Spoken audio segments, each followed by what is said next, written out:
Ya Allah. Ya Allah, gue greget banget. Hah? Netok? Netok. Netok. Netok.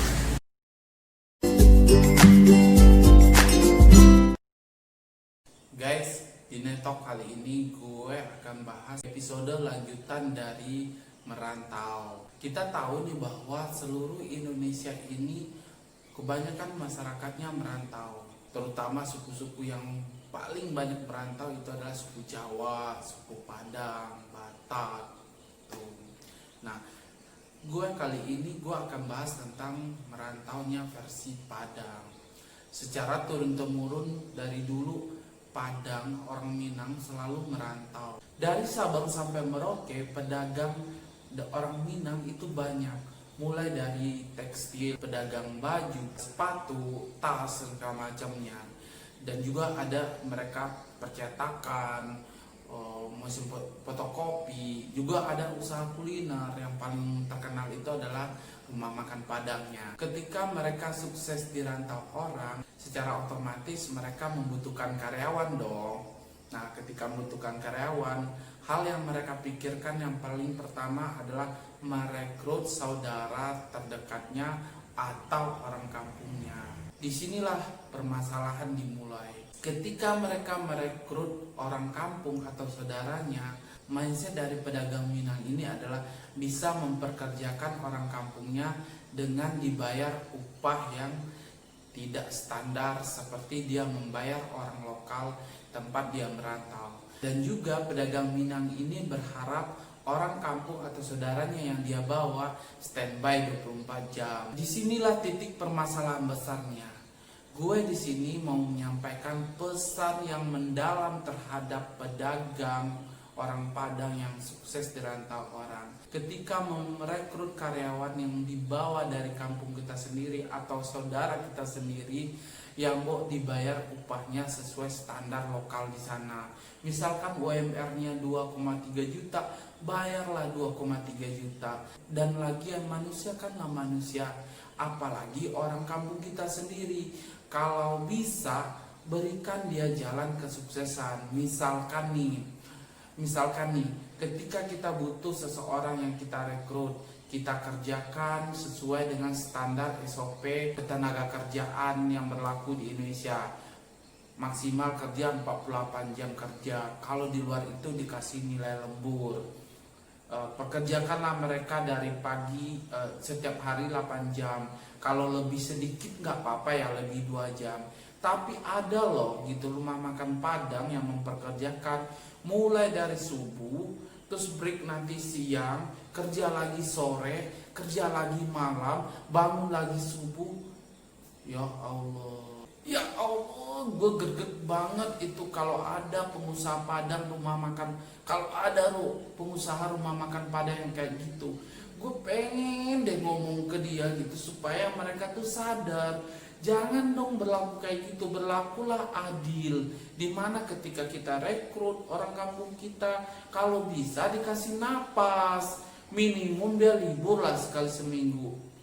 Terus yang lucunya lagi, biasanya selain dia jagain tuh warung 1 kali 24 jam dalam 7 hari, mereka kadang suka minta tolong juga nih ngurusin rumah tangganya dia, bantu cuci mobil, nganterin anaknya sekolah. Nah, ini mindset yang bikin gue greget banget, pengen gue tampol gitu pengusaha yang kayak gini. Ya maksud gue gini loh, logika aja. Kalau gue sih nggak mau dikerjakan Senin sampai Minggu 7 hari dalam seminggu dan standby ngurusin anaknya lagi, nganter ke sekolah, terus cuci mobil lagi, digaji tidak standar. Ya stres lah, mana ada orang yang mau kayak gitu. Jadi pengusaha Padang, kalaupun kalian cuma mampu gaji 2 juta di bawah standar, itu nggak ada masalah. Tapi kasih dia space, waktu untuk berpikir bagaimana mengembangkan dirinya dia gitu kan. Bagaimana mengembangkan dirinya dia. Jika pengusaha atau pedagang yang berhati baik, tentunya mereka pengen anak buah atau orang yang dipekerjakannya itu berkembang dan bahkan lebih sukses lagi. Apa jadinya karyawan kita pekerjakan dari Senin sampai Minggu dan Dari pagi sampai malam mereka tidak ada waktu lagi untuk mengembangkan dirinya mereka, sehingga mereka tidak ada chance atau kesempatan untuk meraih kesuksesan di luar sana. Jangan lakukan itu, apalagi terhadap saudara atau orang kampung kita. Ayo mari pedagang-pedagang Padang, pedagang-pedagang Minang yang tersebar di seluruh Indonesia, ayo rubah mindset. Jangan kampungan, pekerjakanlah orang selayaknya, gaji mereka selayaknya, dan berikanlah waktu karyawan, apalagi orang kampung kita, untuk mengembangkan dirinya. Contohnya adalah dengan memberikan mereka tempat tinggal yang berbeda dengan kita kasih kontrakan atau kos, sehingga ada waktu mereka untuk bergaul, nggak cuma di rumah makan Padang. Ketika mereka sukses, alhamdulillah, berarti nama kita juga baik. Alhamdulillah, kita dikasih rezeki lagi sama Allah yang lebih besar lagi, dikasih lagi kemuliaan. Maka dari itu, berhentilah untuk mencekik leher orang kampung kita yang kita bawa.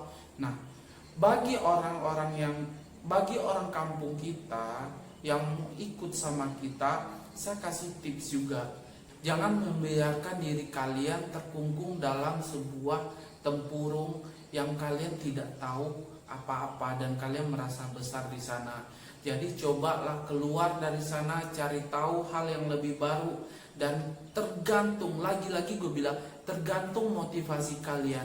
Kalau kalian cuma merantau setahun 2 tahun dan berharap sukses dan kalian tidak menyiapkan apa-apa, misalkan menambah ilmu, knowledge yang baru, keahlian yang baru, tiba-tiba kalian pengen sukses, ya nggak mungkin. Kalian juga harus memotivasi diri kalian untuk menambah knowledge atau pengetahuan lainnya, skill-skill kalian, supaya kalian bisa mandiri, nggak bergantung terus sama orang yang membawa kalian, nggak bergantung terus sama orang yang membawa kalian merantau. Jadi pesan terakhir gue untuk yang merantau juga, yang ikut sama orang yang terdulu, push your limit, hajar terus, hajar dulu diri kalian. Jangan pikirkan itu sukses atau enggaknya belakang.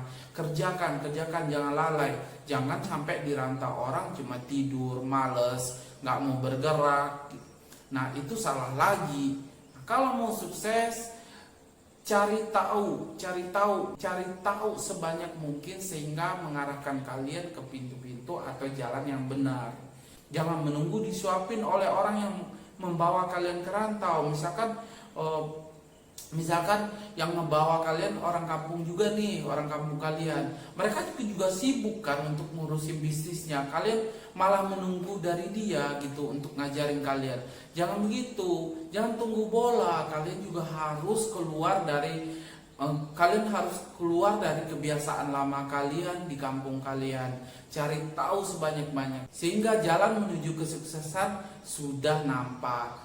Ingat, gak ada yang instan di dunia ini. Butuh 1 tahun, 2 tahun, 3 tahun, 4 tahun, bahkan puluhan tahun. Kalau kalian baca biografi orang sukses yang banyak banget referensinya, mereka itu gak cuma 1 tahun, 2 tahun tiba-tiba meledak, tiba-tiba kaya, itu nggak ada. Tiba-tiba meledak langsung terkenal, itu nggak ada.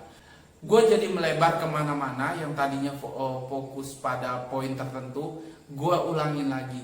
Pengusaha Padang yang di luar sana, yang masih memperkerjakan orang kampungnya tidak manusiawi, yang tidak memberikan hak upahnya secara wajar, dan juga tidak memberikan waktu jam kerja yang berlebihan, please tinggalkan sifat seperti itu.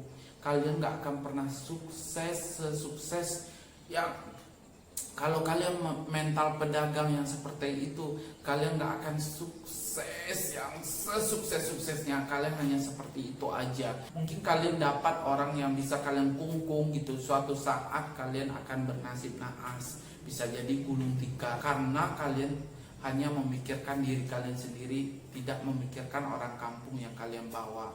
Jika kalian suka dengan video ini, tolong di subscribe, komen, like, dan share sebanyak-banyaknya. Semakin kalian banyak share, semakin banyak orang tahu. Mudah-mudahan berimpact positif untuk kita semua, menjadikan orang Minang yang sadar untuk kemajuan kita bersama. See you on next video.